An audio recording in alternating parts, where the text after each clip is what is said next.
पे आप शाहमा veterinary college में आए हैं, तो आप अभी हैचरी यूनिट में हैं जो ICAR पोल्ट्री सीड प्रोजेक्ट के तहत ऑपरेट होती है। तो जो आपको यहाँ प्रैक्टिकल डिमॉन्स्ट्रेशन के लिए बोला गया है, आपका जो प्रैक्टिकल डिमॉन्स्ट्रेशन है पोल्ट्री शेड का, ठीक है। तो मतलब हम जो हमारा जो चिक्स जब हम आते हैं तो शेड को कैसे तैयार करते हैं, वो बहुत इम्पॉर्टेंट पार्ट रहता है। क्योंकि अगर आपका शेड क्लीन प्रॉपरली नहीं हुआ, डिसइंफेक्टेंट नहीं हुआ, ठीक है, उसका प्रॉपर डिसइंफेक्शन नहीं हुआ, तो आपके यहाँ डिजीज़ आउटब्रेक होगा। तो आपकी मैनेजमेंट कितनी अच्छी हो, चाहे आपका फीड कितना अच्छा हो, दैट विल नॉट मैटर। तो जब तक आपका पहला स्टेप जो है पोल्ट्री जो शेड की प्रॉपर डिसइंफेक्शन ना है, उससे पहले जो शेड की डिसइंफेक्शन से पहले हम आ जाते हैं चिक्स पे, ठीक है। अगर व्हाट इफ योर चिक्स आपकी ऑलरेडी इन्फेक्शन कैरी कर रहे हैं, ठीक है, तो वो भी आपके लिए एक प्रॉब्लम है। तो इसलिए हम शुरुआत डेमोन्स्ट्रेशन यहाँ से करेंगे, क्योंकि हमारे यहाँ हैचरी भी चल रही है।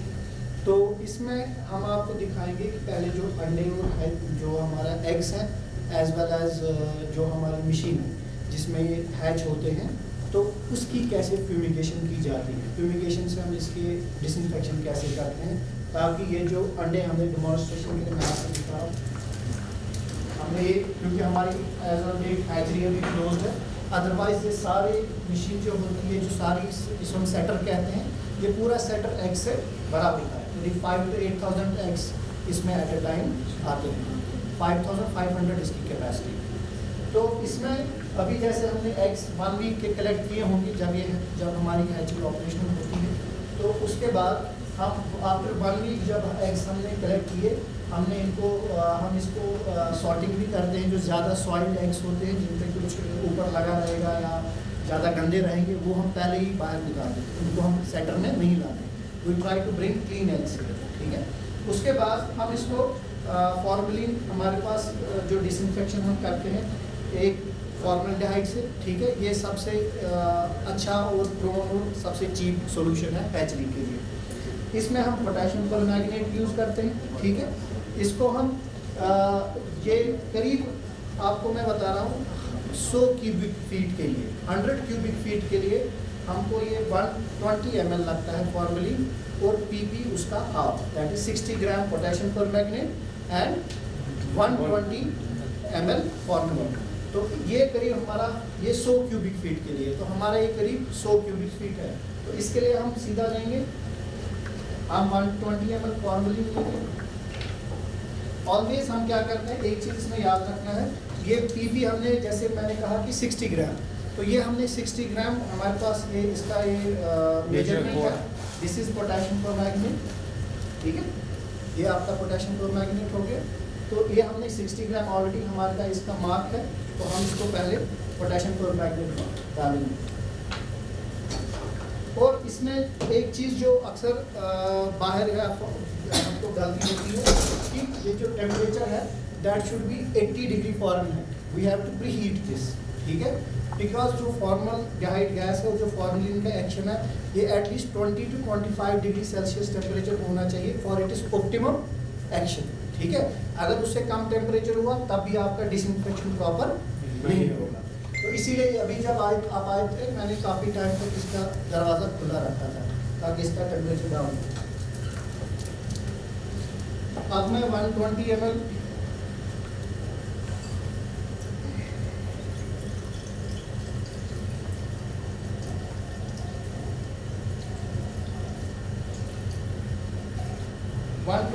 हमने यहाँ मार्क है, 120 ml फॉर्मलिन लिया। इससे पहले आई विल मेक श्योर कि ये जो सारे इस मशीन के वेंट्स हैं ये बंद कर, इसलिए इसके वेंट्स बंद कर। एक तो ये जैसे क्लोज हो गया, क्योंकि अब इसमें एकदम से गैस आई, ठीक है, और वो जो गैस है दैट इज वेरी इरिटेटिंग, ठीक है। इसलिए हमें वो अवॉइड करने के लिए मशीन बंद। अब हम इंक्यूबेटर, क्योंकि हमारा टेम्परेचर है वहीं जो हमें रिक्वायर्ड चाहिए था, ह्यूमिडिटी भी आई है, we will close it, add formalin,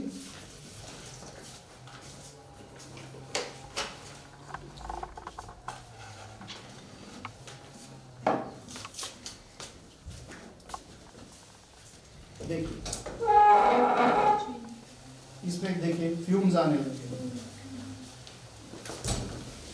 आ रहा है।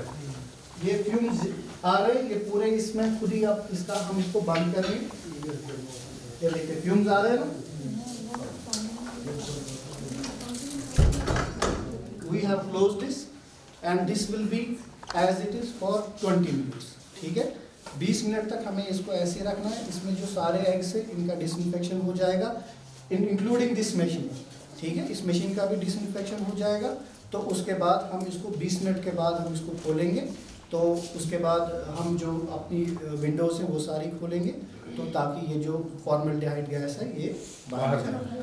तो उसके बाद ये इंक्यूबेटर बंद होगा और ये फिर ऐसे खुलेगा नहीं। ठीक है, तो ये तो हो गया हमारा इस इधर का। यहाँ से जब हमारे पास साउंड एंड हेल्दी चिक्स होंगे, दीज चिक्स जब विदाउट इन्फेक्शन ये सब होंगे, तब अब आ गया हमारा next step, moving in shed. ठीक है, उसका भी हम आपको प्रैक्टिकल डिमॉन्स्ट्रेशन अभी दिखाएंगे। ठीक है, उससे पहले मैं उसकी जो थ्योरी पार्ट है वो कवर करता हूँ कि जो शेड का मैंने आपको पहले बोला, इट इज़ वेरी इंपॉर्टेंट कि हमारा जो डिसइंफेक्शन वो प्रॉपर हो, क्योंकि उसके बगैर अगर आपने मान लो अच्छा फीड दिया, आपकी अच्छी मैनेजमेंट हुई, ठीक है, आपने सफाई अच्छे से नहीं की, तो मैंने आपको यही कहा कि डिजीज़ फॉर्म में आ जाएगा। अक्सर हमने जो फार्म में देखा है कि ये फार्मर्स क्या करते हैं, वो पोल्ट्री शेड आते हैं, वो साफ करते हैं। ठीक है, उसके बाद उसकी अच्छे से जो जाले वगैरह लगे होते हैं ऊपर, वो साफ नहीं करते या सीलिंग भूल जाते हैं। क्योंकि अक्सर जो होता है, जो वायरसेस होते हैं, जो हमारे यहाँ पे वायरसेस हैं, जैसे IBD का हुआ, रानीखेत का हुआ, ये एरोजोल बॉर्न वायरसेस हैं। मतलब ये डस्ट पे चिपकते हैं, समझ रहे हो। तो ये डस्ट ऊपर आपकी लगी रहती है, सीलिंग पे, खिड़की पे या दीवार पे, वो डस्ट में ही वायरस रहता है। और जब अक्सर विंटर्स में ज़्यादा वायरल डिजीज़ इसलिए आती हैं क्योंकि विंटर्स में यूजुअली वेंटिलेशन यहाँ पे कम रखनी पड़ती है। 1/3 of the ventilation is recommended as compare to summers. ठीक है, तो उसमें क्या होता है, पुअर वेंटिलेशन की वजह से प्रेसिपिटेशन भी होती है। प्रेसिपिटेशन मतलब ऊपर पानी जमा भी होता है। अब ऊपर वायरस है, वो चिपका हुआ है।